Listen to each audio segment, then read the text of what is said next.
হরিদাস প্রাথমিক বিদ্যালয় পরিদর্শনে ডিপিএসসি চেয়ারম্যান বাসন্তী বর্মন। এদিন তিনি ঘুরে ঘুরে স্কুলের সমস্ত বিষয় পরিদর্শন করেন, পাশাপাশি স্কুলের খুদে পড়ুয়া ও শিক্ষক শিক্ষিকাদের সাথে কথা বলেন। মালদার বাজারে হরিদাস প্রাথমিক বিদ্যালয় পরিদর্শন করলেন ডিপিএসসি চেয়ারম্যান বাসন্তী বর্মন। এদিন তিনি মর্নিং ক্লাস ঘুরে দেখেন, স্কুলের পরিকাঠামো খতিয়ে দেখেন, ঠিকঠাক ভাবে শিক্ষক শিক্ষিকারা স্কুলে নিয়মিত আসছেন কিনা, সকল খুদে খুদে পড়ুয়ারা ঠিকঠাক স্কুলে আসছে কিনা, পড়াশোনা হচ্ছে কিনা, মিড ডে মিল ঠিকঠাক ভাবে রান্না করা হচ্ছে কিনা, সব বিষয়ে খোঁজ নেন।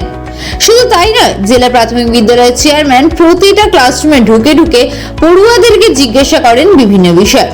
এছাড়া হরিদাস প্রাথমিক বিদ্যালয়ের প্রধান শিক্ষককে ভালো করে পড়ুয়াদের পড়াশোনা করানোর বার্তা দেন। বাসন্তী বর্মন বলেন, আমি স্কুল পরিদর্শন করতে এসেছি, স্কুলের বিভিন্ন দিক খতিয়ে দেখলাম, আর এই এলাকা পিছিয়ে পড়া এলাকা, তাই পড়াশোনা করানোর বার্তা দেওয়া হচ্ছে। অভিভাবকদের সচেতনতার অভাবে বিভিন্ন প্রাথমিক বিদ্যালয়ে পড়ুয়াদের উপস্থিতির হার কমছে বর্তমানে। বৃহস্পতিবার গাজলের বিভিন্ন প্রাথমিক বিদ্যালয় পরিদর্শনের পর এমনটাই জানালেন মালদা জেলা প্রাথমিক শিক্ষা সংসদের সভাপতি বাসন্তী বর্মন। এটা হরিদাস প্রাইমারি স্কুলে আমি ইন্সপেকশন করছি। এটা গাজল সার্কেলের মধ্যে পড়ছে।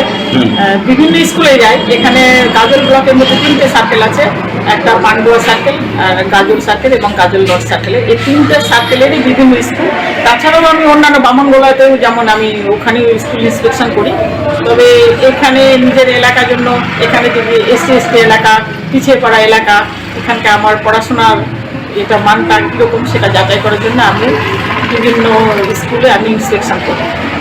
সবে শুরু হলো এটা হরিদাস প্রাইমারি স্কুল, এরপরে আমি আরও অন্যান্য স্কুলে যাব, বিভিন্ন স্কুলে যে কীরকম পড়াশোনাটা কীরকম চলছে।